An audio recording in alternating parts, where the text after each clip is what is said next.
Senhoras e senhores, o convidado de hoje é especialíssimo, eu sou fanzaço dele. Todo mundo que eu converso, eu falo dele, porque ele é uma influência como ser humano, como artista, um cara foda. É isso. Eu tenho o prazer de falar que ele está aqui hoje, na minha casa.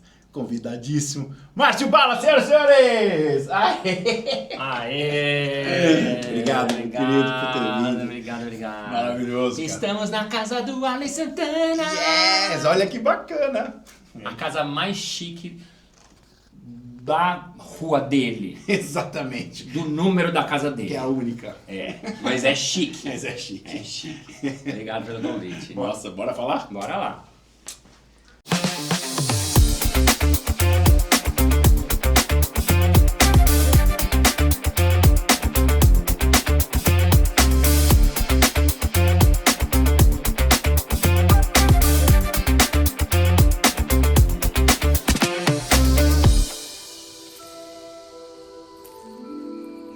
Senhoras e senhores, quero convidar vocês para vir para minha casa, mas em casa a gente se sente bem. Hoje eu me sinto incrivelmente bem, emocionado eu diria, porque o convidado de hoje é especialíssimo e, na minha opinião, um dos talentos mais power desse país e do mundo, porque é um cara internacional.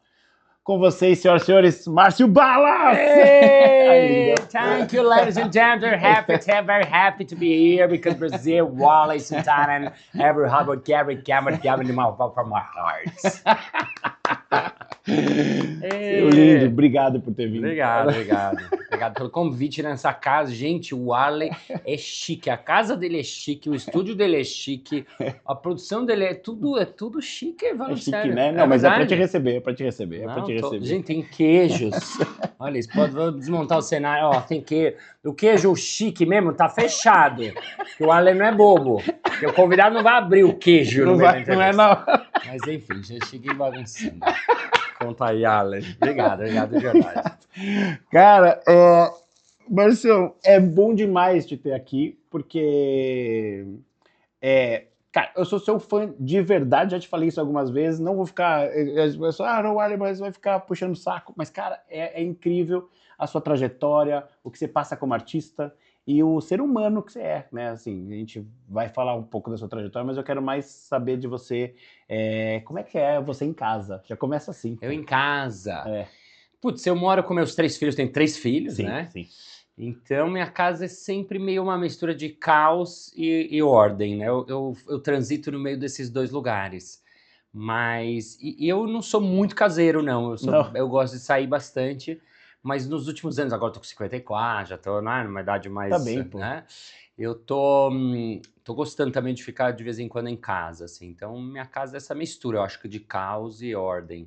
Mas quando você fala casa, o que te remete? Assim, você fala, cara, casa me lembra... Quando você fala casa, me lembra, assim, sala da minha casa, é um moleque chegando, outro moleque saindo, minha filha saindo, outro gritando, outro, pai, faz um negócio, calma, um minuto, vem cá, pai, não, só um segundo, calma, tipo, nesse sentido de, muitas coisas rolando ao mesmo tempo. E eu fazendo 3 trabalhos, entregando um projeto, mandando a palestra que eu vou fazer para a empresa.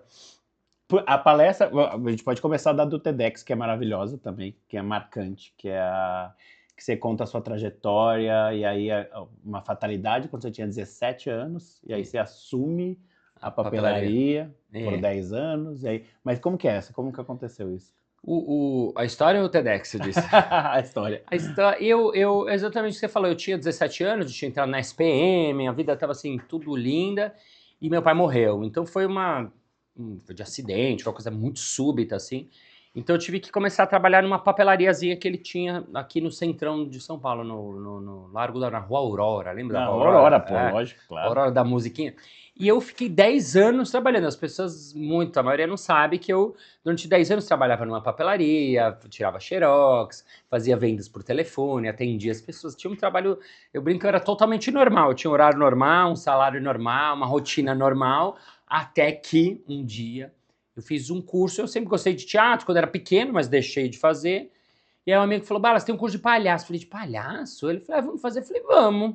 Fui lá meio ver qual é. E aí aquilo explodiu minha cabeça.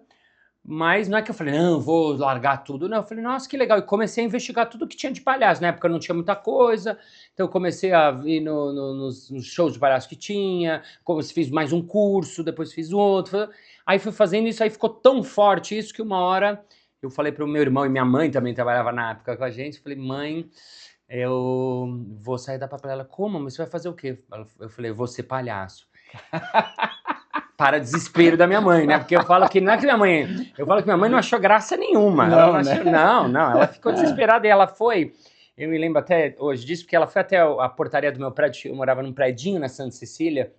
E ela deixou uma carta escrita à mão e terminava com a seguinte frase: meu filho, acho muito bonita a sua vontade, mas com arte não se enche a barriga. E aí eu, pela primeira vez, não segui o conselho da minha mãe. E aí eu precisava estudar, eu queria separar, só que precisa estudar.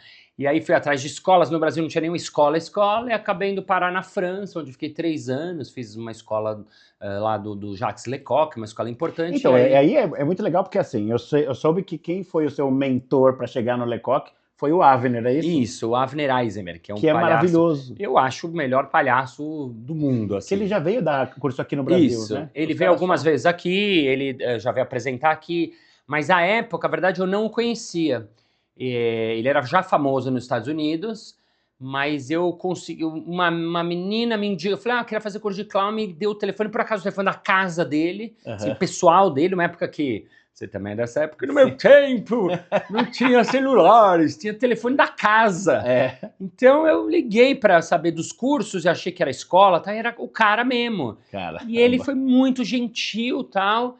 E aí depois eu acabei indo conhecê-lo, ele me chamou para ir na casa dele, literalmente. E aí eu tava, nessa época eu tava em Nova York, eu fui primeiro para Nova York, e eu falei, Avner, eu quero estudar palhaço aqui, em Nova York eu não tô achando nada. Ele falou, se você quiser estudar palhaço, você tem que ir para a escola do Jacques Lecoq, que é o grande mestre, e ele ainda falou assim, ele tá, he's an old man, né, ele já tá sênior, e ele não vai ensinar por muitos anos.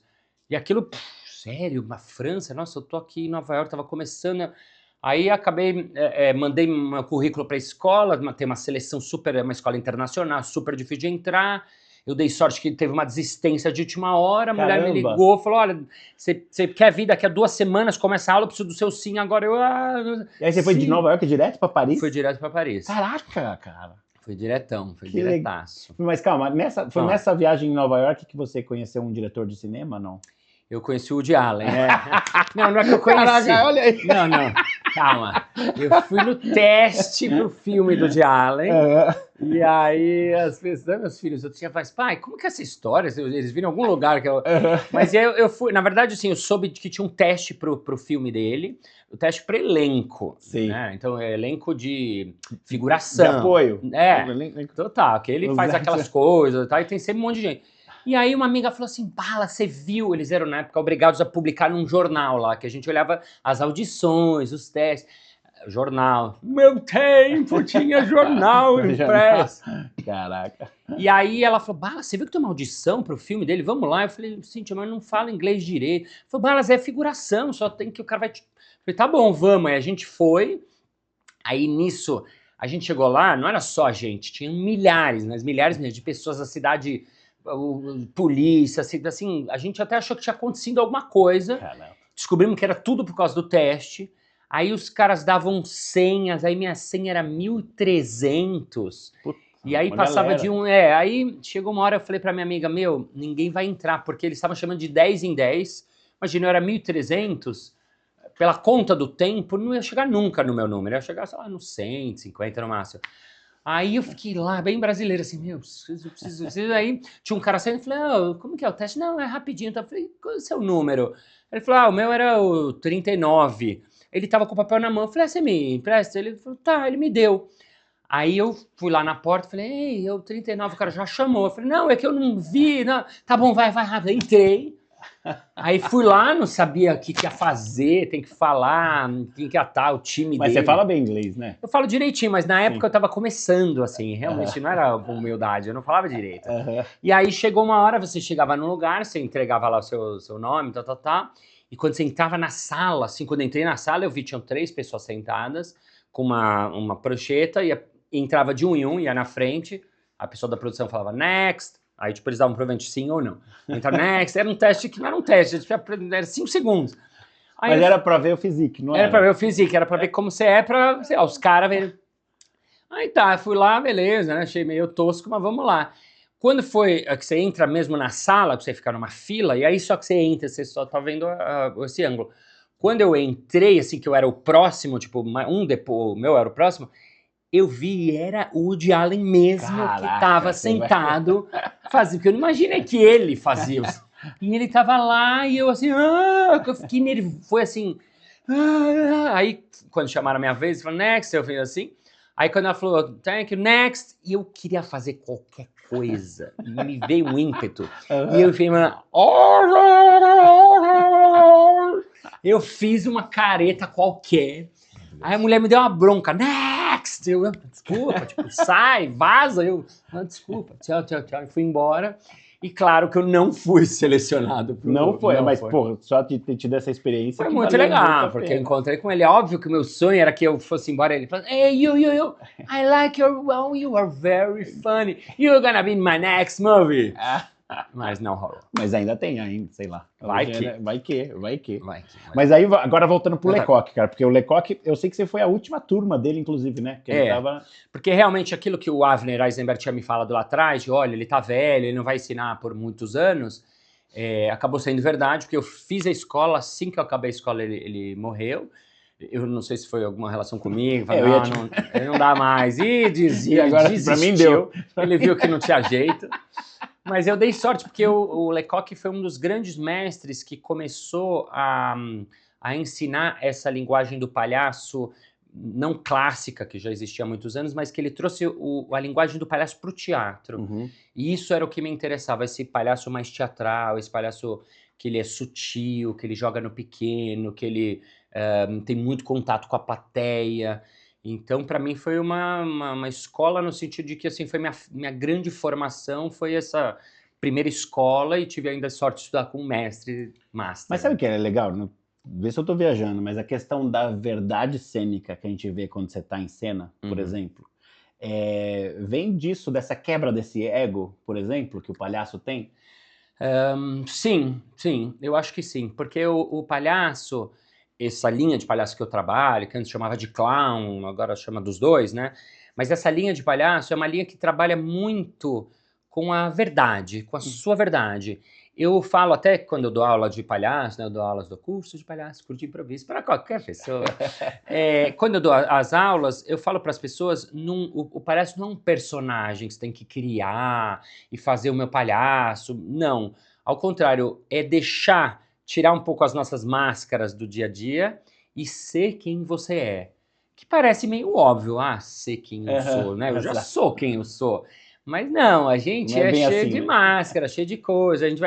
Quando a gente faz esse exercício do palhaço, é essa tentativa de ser realmente quem você é, com as suas destrezas, com as suas fraquezas, com as suas coisas ridículas, aceitando, por exemplo, eu sou grandão, né? Eu, quando era pequeno, tinha vergonha, tinha as pernas grandes, meus amigos chamavam de perna longa e eu ficava irritado e tal, tal, tal. Quando eu fui fazer o palhaço, o professor falou, você não coloca uma roupa bem que destaca essa coisa longilínea, essa coisa meio desengonçada que você é. E eu, mas destacar, eu sempre quis esconder isso, né?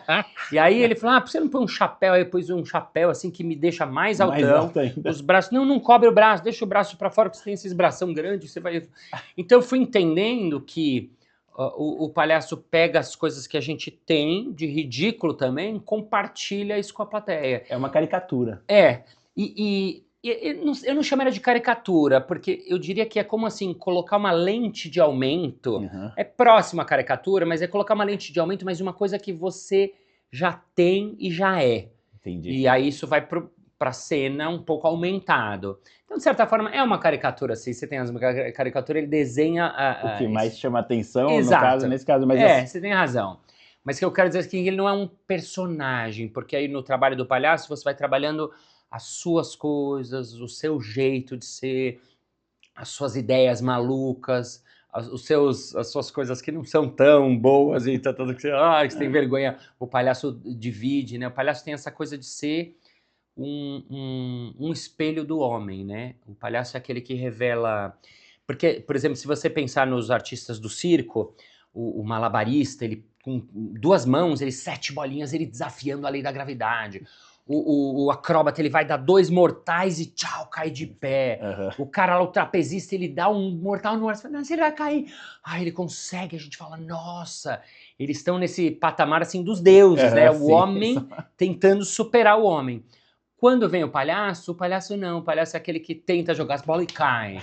Ele tenta fazer acrobacia, ele tropeça. E aí a gente ri dele.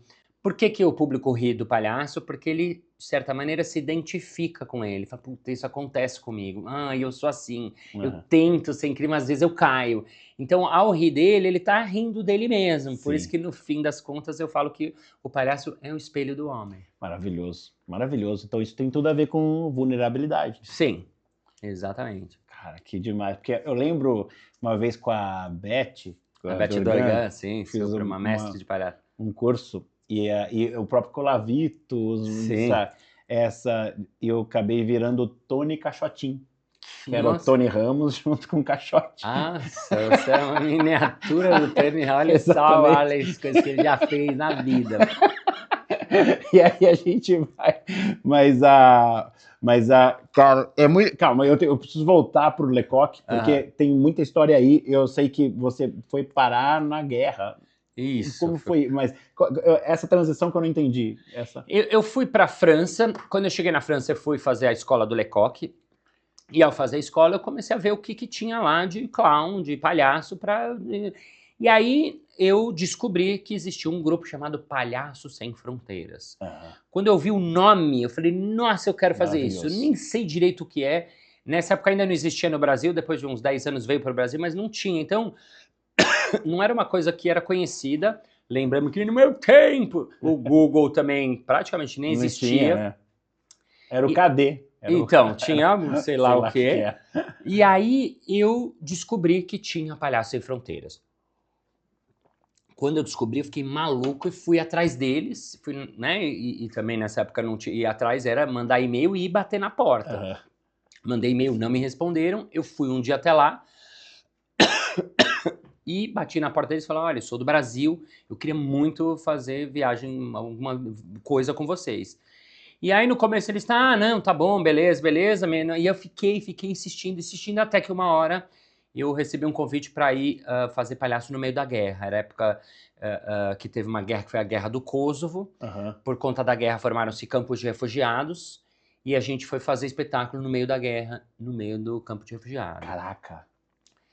Então, foi muito louco, porque eu nunca tinha feito nada parecido, era um palhaço iniciante, assim, a maioria da trupe que foi já tinha muitos anos de carreira, já tinham números, eu era o mais novinho deles. E o único do Brasil, né? O único do Brasil, exato. Tinha artistas da França, uma trapezista da Inglaterra, e eu era do Brasil. Então, a gente viajou, e eu lembro disso, de estar ali sentado na van, no caminho, assim, a gente via casas destruídas, marcas de tiro, de metralhadora, passava postos de controle, o cara parava, você dava um passaporte, dava um negócio da Médicos do Mundo, que era nosso parceiro, para mostrar que a gente estava em paz lá, tanques passando e você vendo um tanque de guerra. Caramba. Então era uma coisa muito forte, assim.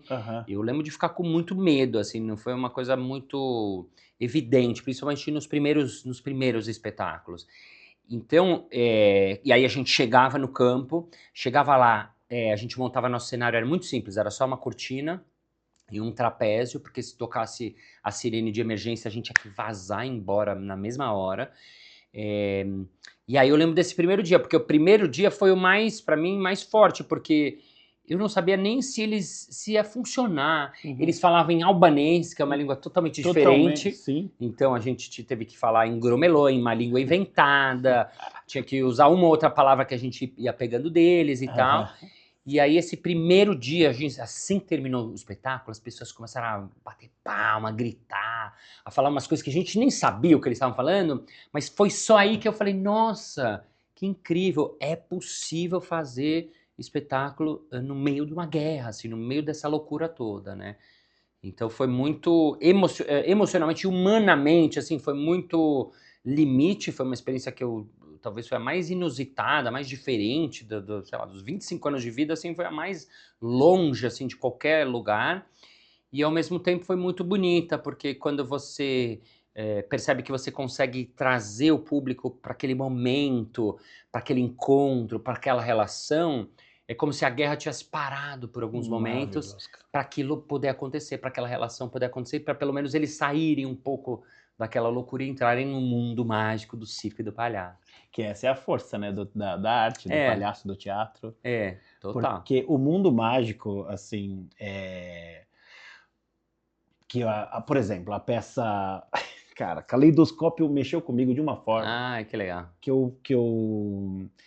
para quem não sabe, é uma das peças da carreira do Mr. Ballas, que essa mexeu comigo, mas mexeu comigo de um jeito muito diferente. Assim. Uhum. Quer dizer, diferente que eu acho que é comum ao público que tá lá, mas assim, para mim, me tocou de um jeito que me influenciou na carreira, inclusive, quero te contar isso, mas me tocou de um jeito de eu chorar, que nem criança. Nossa, que lindo.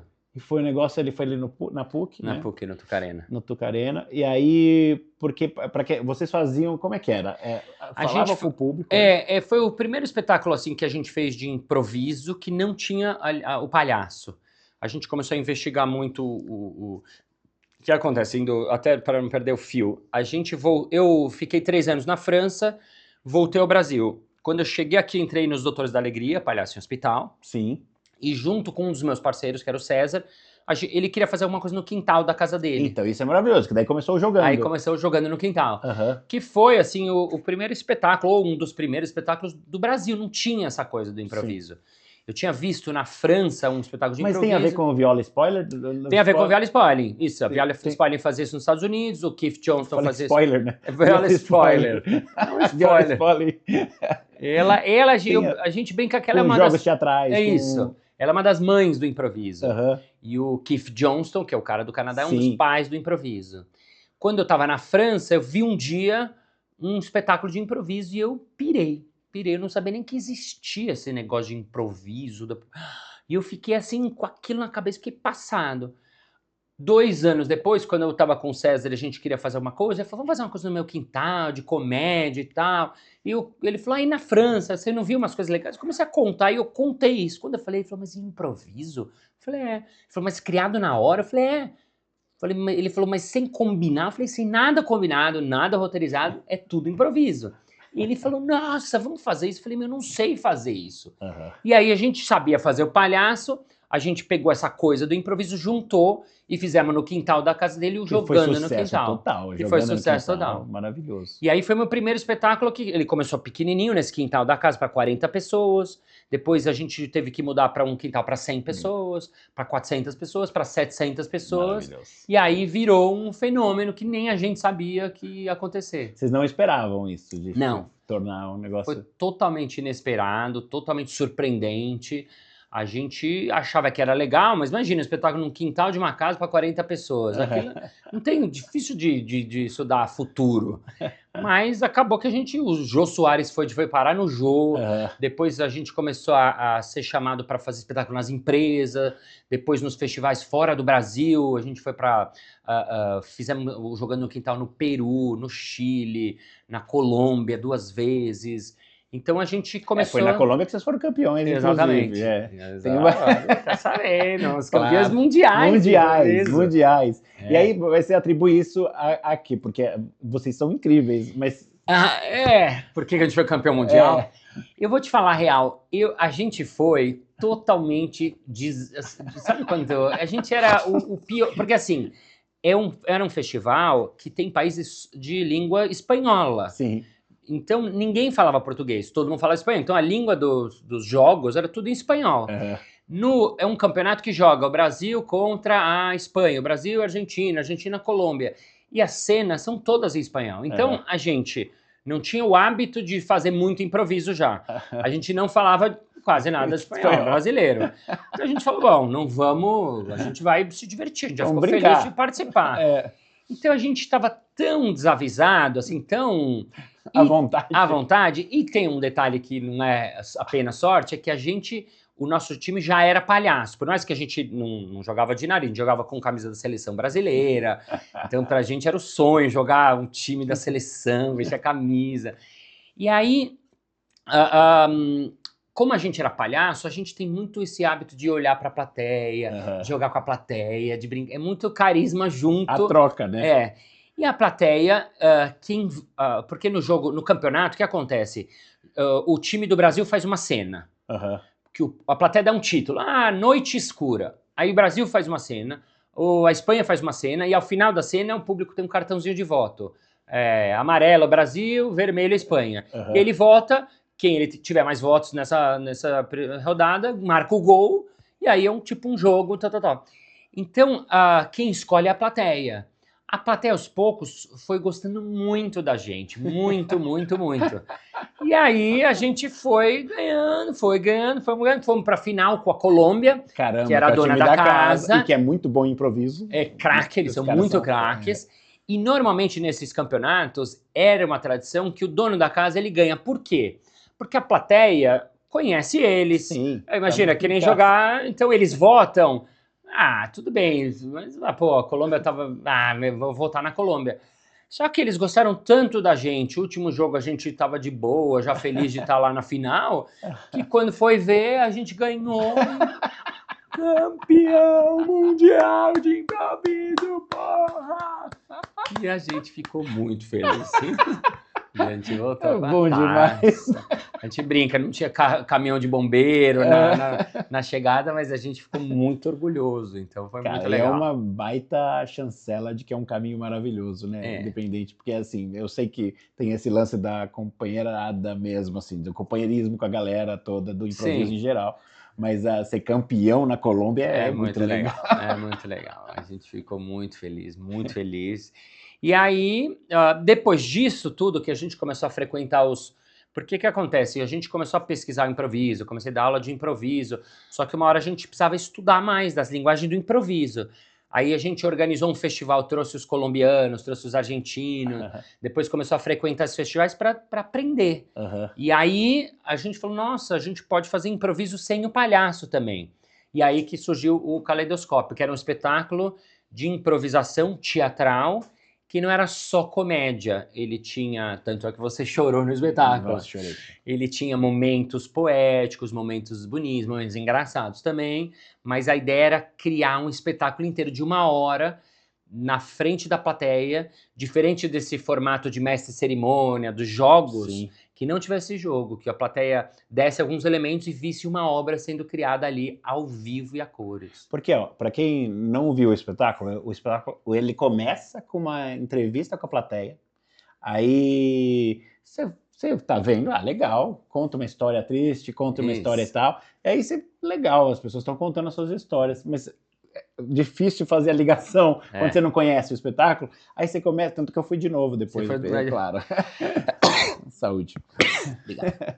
E aí eu falei, cara, é tão maravilhoso, e aí você vai lembrando, e eu não sei como vocês têm essa memória, né, porque você fala assim... treino, Porque a história que você não lembra mais, você tá vendo ali encenada na sua frente, mas de uma forma tão... Parece que vocês ensaiaram 8 meses para fazer aquilo. E é isso que me tocou muito. E as histórias, além de serem histórias muito bem escolhidas, eu não sei qual que é o código que vocês faziam ali entre vocês, mas assim, começa a contar a história do cara que eu acabei de ouvir, já me emocionei com o cara contando, mas agora, vendo ela encenada, ela ganha uma etapa cinematográfica daquilo. É como se fosse um filme mesmo. Essa era a ideia do espetáculo, a gente colhia 4 histórias, a gente contava uma história verdadeira nossa, bonita, ou divertida, ou curiosa, a gente pedia para a plateia, a partir dessa história, quem lembra de alguma história, ou o que sua mãe fazia que você não gostava, quem era seu melhor amigo de infância, e aí a pessoa contava a história dela, e aí nós éramos em 4. Então a gente ouvia 4 histórias e cada um pegava uma história e não é que a gente reproduzia igualzinho, a gente se inspirava nessa história para criar uma nova história e depois no final a gente ainda ligava uma história na outra. Uma história na outra. Isso para mim, cara, é muito... Porque como me influenciou também, a partir do Caleidoscópio, eu fazia uma entrevista com casais na peça. Aham, Aí conta a história de vocês, ia perguntando para vários casais. aham. Aí eu voltava com a minha, Boneca? com a boneca, que é a Marta, e que falava que estava com saudade do marido. Daí eu falava, olha o que eu trouxe aqui. E eu trago o ex-marido. Daí Aham. eu falo, mas como vocês conheceram? E aí toda a história de como eles conheceram é tudo que eu acabei de ouvir Ah, que da ótimo. plateia. É. E tem sido o ponto alto da apresentação. As pessoas falam, Ah, nossa, isso é incrível. muito E aí eu legal. falo, cara, uma vez eu assisti Caleidoscópio. E isso me marcou demais. Mas assim, cara, que depois vem trocadilho na cabeça que eu faço assim, né? Caleidoscópio, né? Mas Ah, nossa, caleidoscópios. Você é trocadilho que nem eu. trocadilho, a gente gosta de trocadilho. Falar em trocadilho, eu tenho um amigo que quero te apresentar. Chega aí, Duda! E aí, gente? Nossa, falei, ele veio mesmo. Ele veio, O cara, e Márcio aí? veio, eu falei. E aí? Márcio, muito prazer. Ô, prazer, Duda. O prazer é todo meu. Também, eu sou muito fã dele, eu falei. Somos, né? Somos O cara todos. fica aparecendo. Agora, Eu sou muito fã. me conta essa história. Você viu que ele tá fazendo. Você tá fazendo exercício agora, né, Duda? Eu tô. Olha como eu tô forte, valeu. Olha aqui. É isso, cara. Ó, né, tá meio torto esse braço aí, mas tá bom. Tá forte e torto. Mas você precisava começar. É verdade essa história de corrida, cara? Eu comecei a correr faz um tempo. Mas eu corro bem levinho, assim, mas eu faço mais piada com... Mas eu corro, eu gosto de correr na rua. Mas do nada, você falou, vou correr. Eu comecei tinha que fazer algum exercício, não tinha paciência de academia, comecei a correr devagarzinho, comecei a achar legal e comecei a correr, mas eu adoro que eu corro pelo bairro, vou andando, é bom para espairecer, é bom para criar também, é um momento que você tá, né, como tá liberando aquelas coisas toda na cabeça, eu acho bom às vezes agora eu tô em processo de criação de espetáculo, você andando na rua, meio vendo e imaginando as histórias, né, então...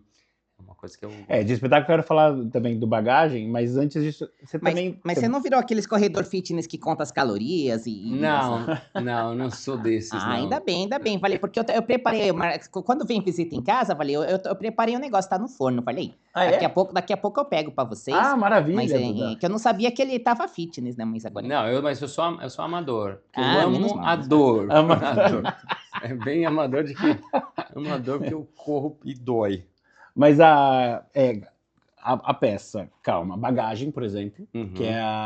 que também é linda, né? E aí você faz vários personagens ali.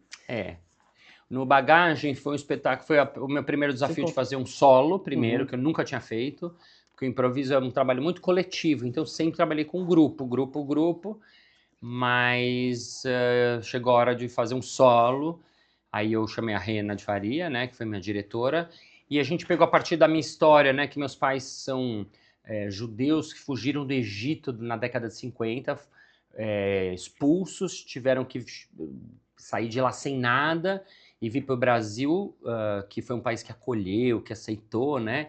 Então eu conto um pouco dessa história, misturo realidade com ficção, faço uns momentos de improviso e conto histórias minhas da infância. Então foi uma maneira de usar o improviso dentro de um espetáculo teatral, não como um desafio de jogos de improviso, mas com uma dramaturgia, com uma história, com uma coisa que o público vai acompanhando a minha trajetória e um pouco como foi a minha vida, né? Agora, por exemplo, você dá treinamento também em empresa?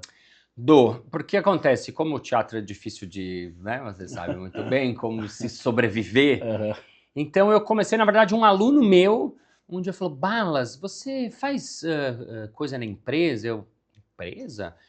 Porque ele era meu aluno de improviso. Ele falou, nossa, isso que você fala aqui tem tudo a ver com o mundo corporativo. Dou, se você me chamar, eu dou, né? Se pagando, eu vou, né? E aí, era uma época que o assunto criatividade ainda não era um assunto que nem hoje as pessoas entendiam, parecia que era uma coisa meio... Então ele tentava me colocar em todas as propostas dele, ele tinha uma agência que vendia palestras e treinamentos, ele me colocava em todas, só que ninguém, o palhaço, os caras que vão brincar de ser palhaço, não é de criança. Só que aí algumas empresas assim, Natura, que tinham a cabeça mais aberta, começaram a me chamar, aí começou a funcionar, aí eu montei um treino que é de improviso como ferramenta para você apresentar melhor qualquer coisa, fiz uma palestra, bem que nem as palestras que você faz, corporativa mesmo, trazendo o conteúdo, mas junto com o humor e explicando para as pessoas como é que o improviso pode ajudar ele ou na venda, ou no marketing, ou no RH, que princípios que a gente trabalha no improviso que podem servir para qualquer pessoa em qualquer lugar. O improviso ajuda na criatividade? O improviso, ele tem como... ajuda muito na criatividade, porque ele essencialmente é um trabalho criativo, né? Eu falo até, você conhece a minha teoria do sim, né? Que a gente tem um elemento central no improviso que é o sim. Que é essa aceitação das propostas. Se eu falo pro outro jogador, nossa, olha essa uva que maravilhosa, deseja uma? Ele provavelmente vai falar, sim, claro, quero experimentar. Aí, nossa, está uma delícia. É uma uva da Amazônia. Nossa, eu adoro a Amazônia. Sempre o outro vai dizer sim e vai complementar a ideia do outro. Depois de muitos anos trabalhando, eu entendi que esse sim, ele além de ser uma coisa para cena, ele é uma coisa que acaba servindo para a vida, né? Um jeito da gente ser na vida. Porque quanto mais a gente é aberto para aquilo que nos acontece, para aquilo que se apresenta, para o novo, para o imponderável, mais a gente vai poder navegar pela vida e ter boas experiências, ter bons momentos e conhecer coisas novas e diferentes. Então, nesse sentido, é um olhar criativo para a vida mesmo, né? Então, isso eu acabei chegando nessa teoria mais forte quando eu fiz o tal do TED, né, que você falou. Porque o TED me obrigou, foi muito desafiador para mim. Foi Fortaleza, né? Foi em Fortaleza. E porque eu achei que, a verdade, assim, eu achei que ia ser simples. Porque eu já fazia a minha palestra, que tinha 1h30 na época, e o TED é 15 minutos. Eu falei, eu pego os melhores momentos e beleza. Quando foi chegando perto, eu falei, bom, deixa eu me debruçar. E aí eu vi que não. É um outro universo. Nossa, né? É um outro universo. É 15 minutos, é um tempo muito curto. É só uma vez que você faz. Então, comecei a ficar, foi assim, desesperador. Aí eu até contratei um amigo meu, eu fiz uma equipe para montar, para me debruçar sobre o que é a essência. E deu resultado. Sim, no fim deu certo. Mas o que é interessante do TED, porque quando a gente fala as regras, para quem não sabe, até algumas regrinhas do TED, o lance de você não sair do tapete vermelho, do redondinho, aí parece, pode ou não pode interagir com a plateia, tem algumas coisas assim, mas o seu foi a do Márcio Balas, não tinha que ser, isso, tô falando sério, de coração, tô falando, obrigado. O TED tem as suas amarras, que você não pode, né, para quem conhece as regras do TED, falar, não pode isso, não pode aquilo, mas eu vi que ali foi tão verdadeiro, foi tão legal, e foi tão marcante o seu TED, que eu acho que os caras falam, não, pode interagir, faz o que ele quiser. Não tem isso, essa licença poética? Assim, a verdade, antes tem toda uma preparação, você conversa, você explica o que você vai fazer. Então, quando eu quis fazer um jogo com uma pessoa da plateia, eu tive que pedir essa autorização, onde o cara vai ficar, isso do espaço, tem que ficar aqui nesse lugar. Foi toda uma negociação. Eu achei o cara espirituoso também. Ele ficou meio tímido, não sabia como responder. E eu tinha essa coisa de que eu queria fazer uma coisa de 15 minutos, que tivesse um momento de improviso, que eu falasse da minha história dos Palhaços Sem Fronteiras, dos Doutores da Alegria, que eu contasse histórias e também fizesse... E tudo em 15 minutos, isso que era o desesperador. Porque você sabe como é na plateia, o cara da plateia, você pode chamar uma pessoa e ela não rende. Não rende, Até ela pode demorar para chegar no palco, ela pode ser ruim, então, eu era one shot, era só um tiro, assim, tipo, meu Deus, tem que dar certo, assim. Eu fiquei muito, muito, muito nervoso, mas foi realmente das vezes que eu fiquei mais nervoso de entrar em cena, mas eu fiquei muito feliz porque eu acabei chegando nessa coisa do sim, né, e o resumão dela, né, são esses 3 sims, né, que o primeiro sim é o sim pra mim, entender que tudo começa a partir da gente, né? Então a primeira coisa que eu preciso fazer é conectar comigo, perceber como eu tô, como é que tá meu corpo, como é que tá minha respiração agora, nesse momento, o que a gente faz antes de entrar em cena, mas para qualquer pessoa isso serve. Puxa, como é que eu me conecto comigo? Né? Esse primeiro sim que é o sim para mim, para depois ir sim pro momento presente. Bom, aí eu abro meus olhos e percebo onde eu tô, o que tem aqui? Um estúdio, olha só, tem essa almofada, tem esse sofá, tem um saxofone, eu vou reconhecendo o momento, para depois ir pro terceiro sim, que é o sim pro outro. Aí é quando entra o outro, aquele que eu vou estar, no caso aqui vai ser você, que vai ser o entrevistador, se eu sou palestrante vai ser a minha plateia, se eu sou improvisador vai ser o outro jogador, se eu sou um vendedor vai ser o cliente, não importa, vai ser o outro. Aí eu tenho que estar lá realmente com o outro, olhando no olho, conectado com ele, vendo Sim. como é que eu posso jogar e fazer essa relação acontecer da melhor maneira possível, porque é disso que a gente tá falando, da relação que acontece no momento presente entre dois seres que vão se conectar ali na hora. Maravilhoso, cara. É presente mesmo, presente. Aliás, Assistam o Olhar do o Cíntia. olhar do sim. Ó, e tem bastante gente de RH que segue a gente aqui. Opa, melhor ainda. Chama eu e o Ale pra Aí, dar ó, palestra. bora, vamos nessa juntos. Os dois olha. melhores palestrantes do do Brasil e do mundo. Ó, tem 2 horários pra fazer palestra, ó. Tchau e tchau. Vocês nem ensaiaram essa, gente? Não, essa mesmo, momento merchan. Ah, Márcia, eu tenho uma dúvida, Márcia. Você Diga. tá falando de puxar as pessoas da plateia. Aham. Como é que é o processo, assim? Como é que você escolhe, assim? Você chega na plateia e fala, esse cara eu vou puxar pro palco. Legal. Escolha de plateia é uma coisa muito delicada. É ótimo isso que você está perguntando. E eu tô vendo hoje os comediantes, principalmente de stand-up, muito chamando e jogando com a Sim. plateia. E eu estava falando outro dia eu vi um show de um comediante, muito bom, inclusive, mas eu falei para ele, eu falo sempre sobre o meu olhar, né? E era meu amigo, eu tinha essa liberdade. Eu falei assim, mas você bateu nele o tempo todo. Por que você não experimenta? Ao invés de ficar... Ele falou, porque eu preciso fazer piada. Eu falei, eu sei que você precisa Vírgula, fazer piada. Rabin. Não posso falar o nome. Mas eu acho que a maioria dos comediantes do stand-up tem essa coisa de como você também Sim. faz, escrevem a piada, vocês estão muito acostumados a ter a cada... Ela fossilizada muito ali, né? rápido, tem um 10 segundos punchline, 10 segundos Sim. punchline. Então tem 10 segundos risada, 10 segundos risada. Quando a interação com a plateia...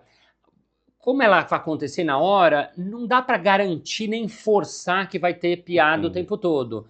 Então, aí eu vou falar, né, assim, como eu gosto. Primeiro, quando eu olho para a plateia, quando eu peço ou eu preciso de um voluntário para jogar, a primeira coisa que eu faço é, assim, olhar realmente para a plateia, porque já na olhada você percebe o cara que tá olhando para baixo, o cara que tá virado pro lado, o cara que tá com uma mão aqui...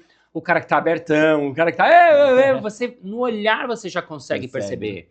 E aí, aos poucos, eu falo que é isso. Você estabelecer uma relação, uma conexão com alguém da plateia, e isso é muito sutil, mas que é olhar, fazer um convite silencioso para depois eu fazer uma escolha. Então, tem uns segundos de seleção, quando eu pego alguém da plateia, que é assim, olhar para ele, sentir quem que tá aberto e disponível e quem que é a pessoa justa para vir aqui ao meu lado. Ao ter isso é tudo segundos, né? Você sabe, você faz isso também. Ao fazer isso, eu olho para ela, olho no olho, faço esse convite silencioso, percebo se ele tá, e só daí eu gentilmente também, é o meu jeito de escolher plateia. Eu mostro para ele que não tem nenhum perigo de estar comigo, eu não vou zoar ele, eu vou jogar junto com ele. Assim, é como eu acredito que é o melhor jeito de você escolher alguém da plateia. Então eu convido a pessoa, se a pessoa, outro dia eu chamei uma mulher, ela estava com uma bolsa e uma echarpe, então eu peguei gentilmente a bolsa dela, dei para a pessoa do lado, peguei a echarpe dela para ela poder levantar, dei para a pessoa do lado, dei a mão para ela, levei ela até o palco, era a primeira pessoa que eu chamo mais de uma pessoa normalmente. Então quando a plateia vê você tratando bem o outro, você cuidando dele, ele sai feliz, ele joga, ele brinca, ele fica feliz, a plateia já fica num estado mais agradável, o próximo que vai vir, ele não vai ter medo mais. Então eu acredito que o melhor jeito de escolher a plateia é você ter isso em mente, que você vai jogar junto com ele. Você não vai jogar em cima dele, pelo menos como eu vejo a relação com alguém da plateia. E não às vezes na porrada como... E não às vezes na porrada. Pra mim, se eu chamo uma pessoa da plateia, todo mundo riu, mas ela não riu e ela saiu triste, ou ela se sentiu zoado, se sentiu mal, pra mim não funcionou. Pra mim tem que primeiro ele achar legal, e depois todo mundo achar legal. É interessante, né, Duda? Meu Deus, Felipe. Você sabe que eu tava vendo um vídeo nosso de 17 anos atrás, mas pedi até pro editor colocar um pedacinho. Oba. Já... 17 anos atrás? 17 anos atrás, Eu não era nem nascido. Estamos Nem nascido. Rena, Aham. de Faria, o Marcão, conhece? Sim, mas passava. Minha trupe. E Márcio Balas, maravilhoso. E eu tive a oportunidade de ser o MC foi na FAAP, num programa. Aham. E eu lembro que naquela vez eu já era fã, já gostava muito de vocês. E foi ali que a gente se conheceu e eu fiquei, cara, demais. Pirei mesmo. E aí eu assisti esses dias, ontem, né, de novo. Uau, eu falei, que legal. cara, que delícia. E eu vou pedir para o editor colocar também uns pedacinhos Direto do túnel, do do túnel, tempo. É muito legal. Eu já fazia isso desde essa época, porque... E é isso que você falou do coletivo também, né? O improviso tem isso que é muito legal. Eu sou muito maravilhado com essa linguagem do que tem por trás, né? Por isso que eu dou aula, né? Tanto para pessoas... Eu dou aula muito para pessoas que não querem ser atores, para pessoas que querem experimentar. E uma das coisas que eu falo na minha primeira aula de improviso é um princípio do improviso que é faça seu parceiro brilhar. Uhum. Depois de muitos anos falando isso, e as pessoas falando, nossa, que lindo, adorei, levei pro meu trabalho, levei para mim. Eu fui ver que, nossa, é bonito isso, né? Faça o seu parceiro brilhar. Quando eu tô em cena, ali sentadinho e tá o Andy e o Elídio fazendo uma cena, e eu fico pensando, como é que eu posso ajudar essa cena? Como é que eu posso fazer, se ele tá fazendo um personagem engraçado, como é que eu posso dar mais elementos para ele? Então faça o seu parceiro brilhar, eu vou tentar levar ele mais para cima possível. E aí, isso não é só generoso, é generoso também. Claro. Mas isso, se todo mundo contribui para tudo, né? Para tudo, para tudo acontecer. Se ele tá todo mundo nesse mindset, ele vai fazer isso depois com o Dani, vai fazer isso com o Marcão, que vai voltar para mim também. Então vai estar todo mundo nesse ajuda-ajuda, tentando fazer a melhor cena possível coletivamente. Uhum. Por isso que no fim das contas sempre é um trabalho coletivo do Teamwork improviso. mesmo. É bem teamwork, por isso que eu acabei indo para as empresas fazer team building. Eu não sabia nem que eu era team building. Depois quando as pessoas me ensinou... Mas você tem muita experiência para isso, né? Claro, aí a gente foi entender, você também entrou na empresa por isso, porque falou, pô, a gente precisa juntar a galera, precisa fazer com que eles se sintam bem, com que eles tenham mais né, conexão. E, poxa, o improviso, o brincar, o jogar, ele faz com que as pessoas se conheçam de uma maneira que eles nunca se conheceram.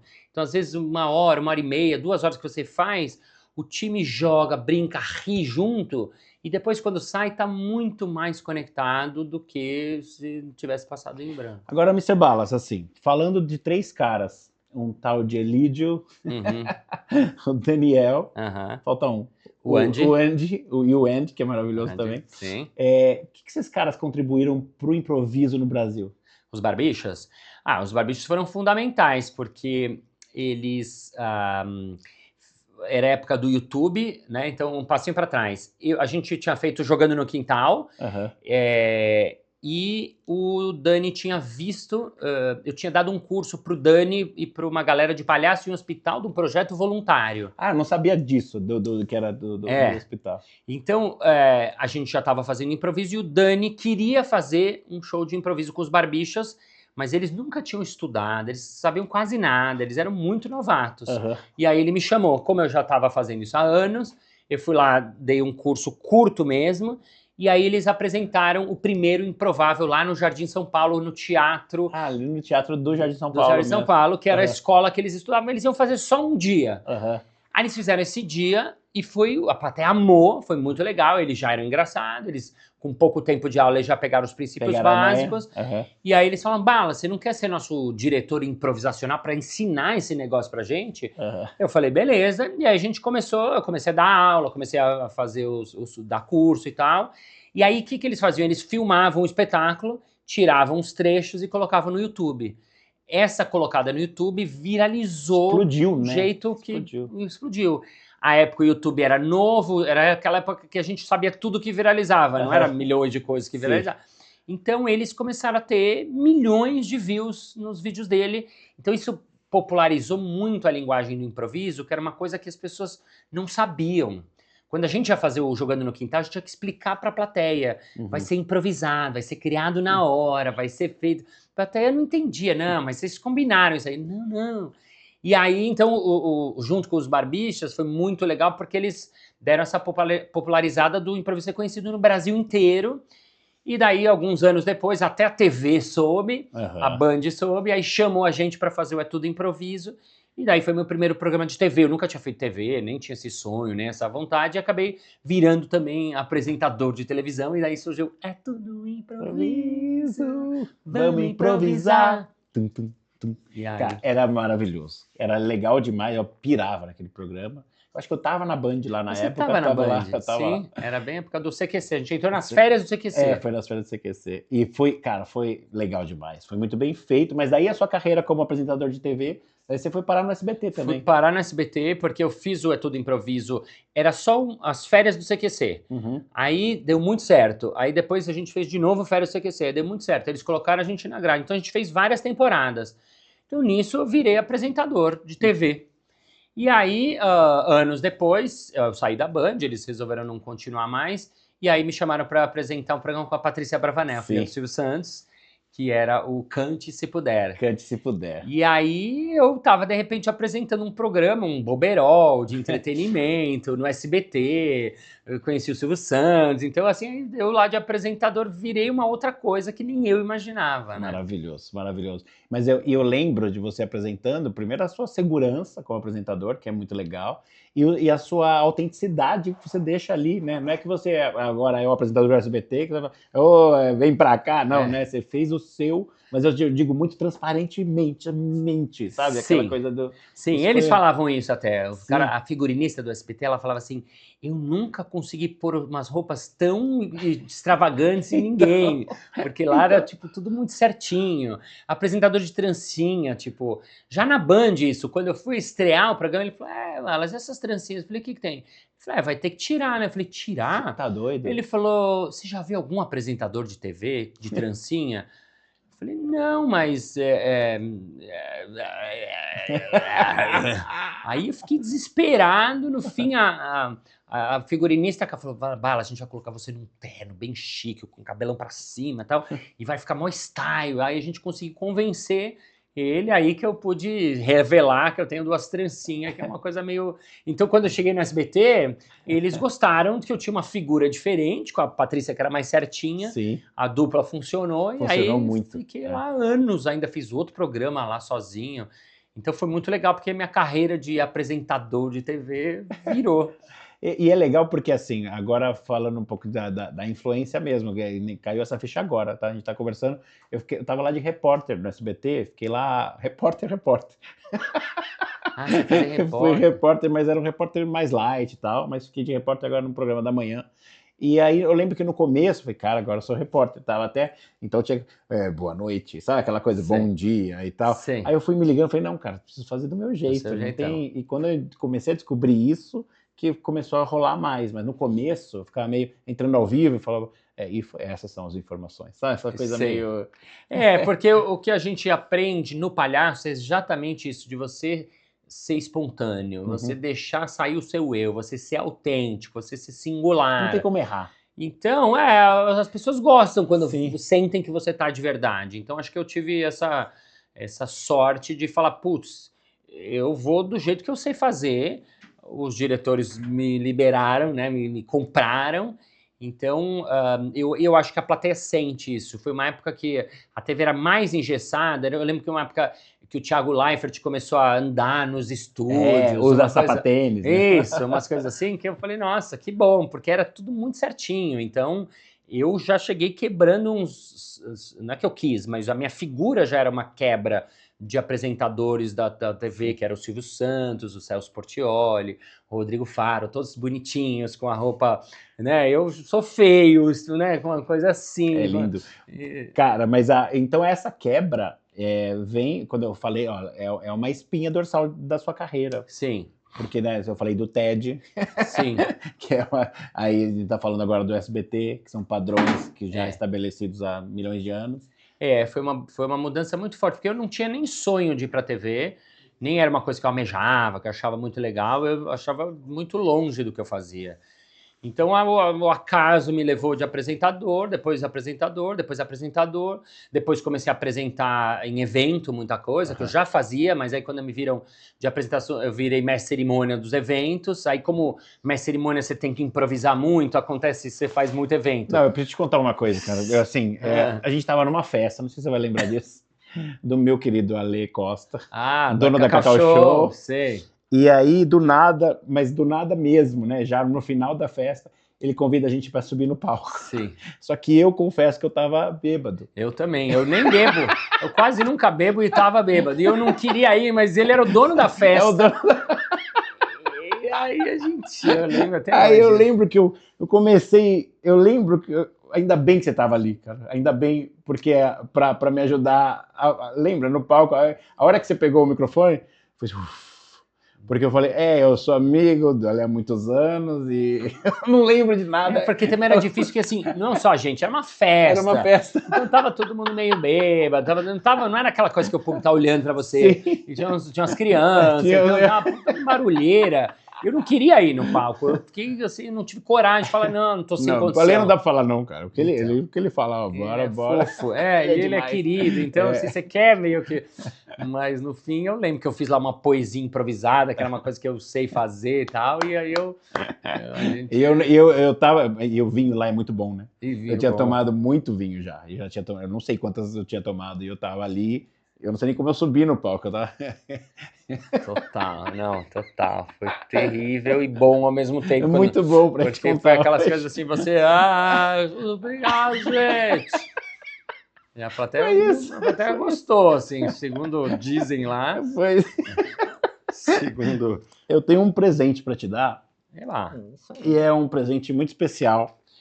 Por quê? Quando a gente vai na casa de alguém, a gente sempre, às vezes, leva um presente. É um presente, assim, não é só pelo valor, porque né, tem um valor inestimável, mas eu quero que você lembre que você veio em casa e que você aqui tá de porta aberta para você voltar quando você quiser.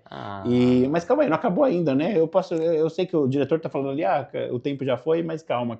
Não acabou, ainda vai ter um momento do Fica Vai Ter Bolo, ali. Então, tem o Fica Vai Ter Bolo, mas eu quero dar o presente. Fica Vai Ter Balas. Fica Vai Ter balas. Obrigado. Esse é um presente de coração. Posso abrir já? Claro, por favor. Gente, veio com embalagem.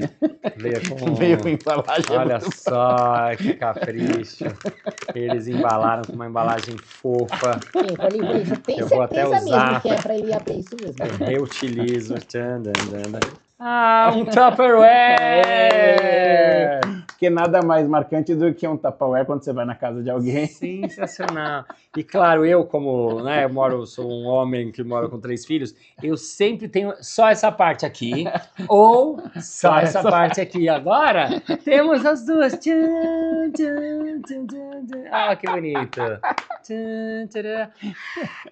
Yes. Legal, esse obrigado. É o presente da casa. É simples, é igual a artéria, né? É simples, mas é de coração. Artéria é simples, mas é de coração. Adorei essa, vou usar. Mas não é só o Tupperware, Vali. Não é só o Tupperware, porque tem um momento do Fica Vai Ter Bolo. Acho que já ficou pronto, Vali. Então tá bom, vou pegar aí. Você pega aqui comigo? Vou, sim. Cadê? Cuidado que tá quente, Vali. Tá saindo do forno. Do forno agora. E a gente sempre faz um bolinho também. Nossa, é verdade. É um bolo caseiro, Marcos. Gente, agora sim. Caseiro, fui eu mesmo que fiz.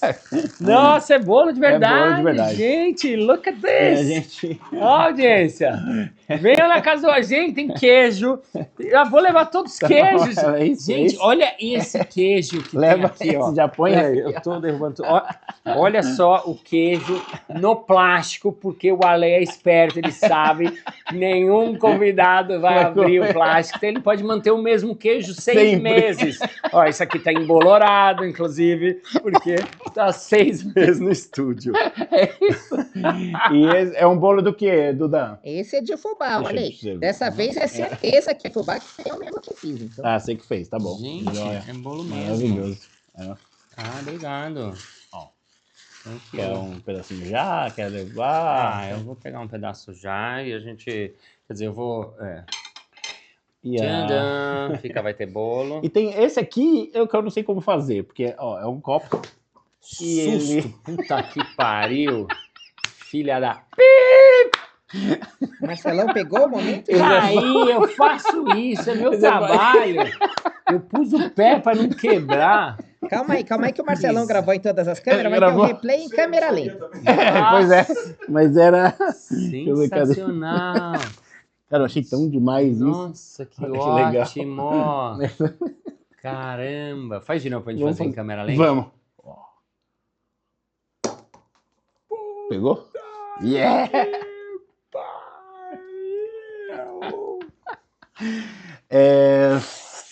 Cara, sabe aquela entrevista que você não quer terminar nunca? É essa. Essa é... Eu tô...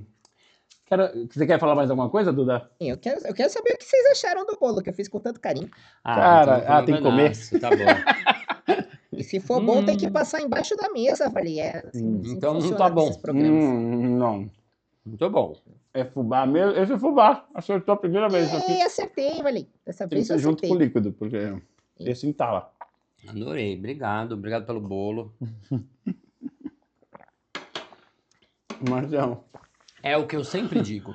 Não sei se é necessário, não sei se é preciso, mas eu vou terminar aqui fazendo um improviso. Estamos todos juntos, comendo esse bolo gostoso. Temos boneco e produção nesse estúdio maravilhoso. Olha só que bacana. Olha aqui na minha frente. Ganhei um Tupperware embalado em papel de presente. E como se não bastasse, aqui não tem muito rolo. Ganhei também aqui um grande pedaço de bolo. E é claro que eu não podia deixar de saudar ele que é tão bacana. E estivemos hoje na casa do Arley Santana. Uhul! Senhoras e senhores, eu quero agradecer a Aramis, que mandou essas roupas lindas pra gente. Olha, Você tá chique. Você viu que eu tô... Aramis, fez ele ficar menos feio. E assim, Mr. Balas, obrigado de coração por tudo mesmo, por esse cara incrível que você é, por essa carreira maravilhosa, por esse talento que o Brasil e o mundo conhecem cada vez mais. E, cara, não quero nunca mais sair de perto de você. Obrigado pelo convite, obrigado por abrir sua casa. Gente, a casa dele é muito legal. O estúdio é muito legal e você é muito legal. Obrigado, produção, obrigado, Brasil, obrigado, papel de presente. Quero agradecer a Tudo em Pauta também, a galera, ao MBZ, ao Duda, ao nosso Júlio Wong, ao Elbio, uma galera maravilhosa, Paulinha. Agradecer essa almofada que teve comigo o tempo todo ao meu lado. Esse copo maravilhoso que, ó... Nadir Figueiredo. Obrigado, Nadir. Um beijo pra Gran. Amo você, Nadir. E estamos aí. Obrigado, valeu, gente. É isso aí, gente. Bom, como então, é que é, Duda? Então, se você gostou, curte, compartilha esse vídeo e se inscreve e ativa o sininho que toda semana vai ter mais casa de Arley Santana.